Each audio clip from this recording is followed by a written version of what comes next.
बधाई हो, आपको पोता हुआ है। डॉक्टर ऑपरेशन थिएटर से निकलते हुए नैना जी को कहती हैं और साथ में ये भी कहती हैं कि बच्चे का वजन थोड़ा कम है पर स्वस्थ है, इसलिए चिंता की कोई बात नहीं है। ऐसा कहकर डॉक्टर अपने केबिन में चली जाती हैं और नैना जी बहू और पोते के बाहर निकलने का इंतजार करने लगती हैं। थोड़ी देर में नर्स बच्चे और नैना जी की बहू को वार्ड में शिफ्ट कर देती है।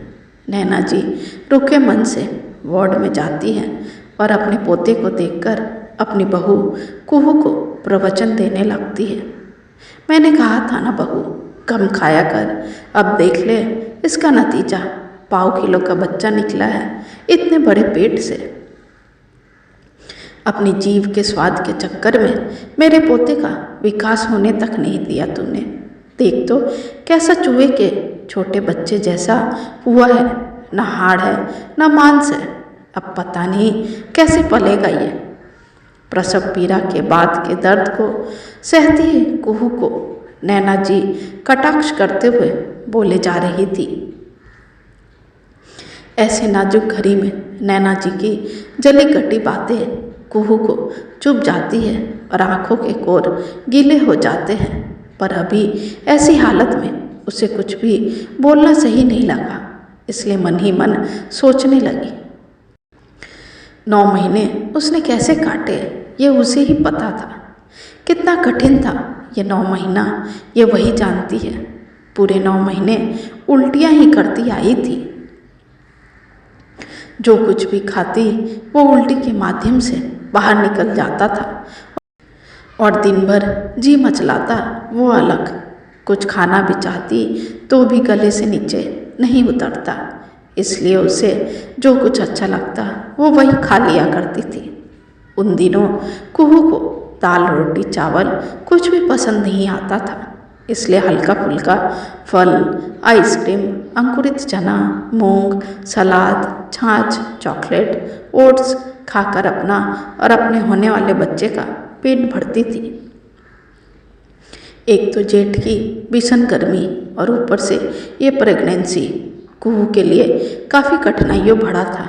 ऐसे भी साधारण अवस्था में जो लोग रहते हैं उन्हें भी इस जेठ की गर्मी में अन्न चावल रोटी खाना पसंद नहीं आता, और कुहू तो पेट से थी तो उसके लिए तो और भी मुश्किल भरा समय था। और इस चक्कर में वो कभी कभी बड़े बड़े तरबूज एक बार में खा जाती, तो कभी भर प्लेट सलाद, तो कभी एक बड़े आइसक्रीम का पैकेट कुछ ही देर में ख़त्म कर देती थी, जिसे देखकर नैना चिड़चिड़ जाती और कुहू को ताने देने लगती थी। अरे मैंने भी बच्चे जने हैं बहू, पर हमारे नखरे इतने नहीं थे, जो मिलता था खा लेते थे। और हाँ, तेरी दादी सास तो इतना सा खाना देती थी, फिर भी हमारे बच्चे 3.5-4 किलो के होते थे। तेरे जैसे नहीं, इतना खा लिया और बच्चे को दबा दिया। पता नहीं आजकल की लड़कियां खुद को क्या समझती है, सास की बात तो सुननी ही नहीं है। दिन भर अचरा कचरा बाजारू चीज़ें खाएगी तो ऐसे ही बच्चे पैदा करेगी ना। नैना जी कुहू को भला बुरा सुना ही रही थी कि तभी वहाँ कुहू के ससुर मुकेश जी आ जाते हैं और नैना जी को बीच में टोकते हुए कहते हैं, अरे नैना जी, आप लगता है अपना समय भूल गई हैं, इसलिए बहू को खरी खोटी सुना रही हैं।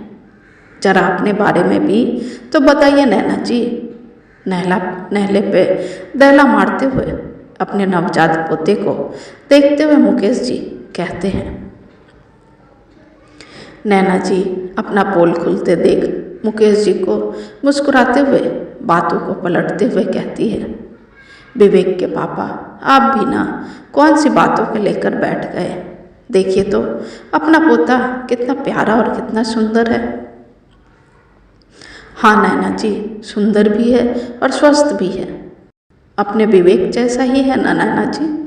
बहू, तुझे पता है जब विवेक जन्म लिया था तो वो कितना अधिक पतला दुबला था, 2 किलो का पैदा हुआ था। वो तो शुक्र है मेरी माँ का जिन्होंने तुम्हारी सासू माँ और विवेक को संभाल ली, वरना तो भगवान ही मालिक थे। खैर, अपना पोता तो विवेक से ज़्यादा स्वस्थ है और वजन भी 2 किलो 400 है। ऐसा कहकर मुकेश जी नैना जी की तरफ देखते हुए कहते हैं, क्यों नैना जी, सही कह रहा हूँ ना? और आप तो घर का शुद्ध खाना खाती थी, फिर क्यों हो गया था ऐसा नैना जी? मुकेश जी की बातें नैना जी को खुद की नज़र में दोषी बनाने के लिए काफ़ी थे, इसलिए वो कुहू से नज़रें चुराकर अपने पोते को संभालने में व्यस्त हो जाती हैं और कुहू के चेहरे पर मुस्कान की रेखा खिंच जाती है।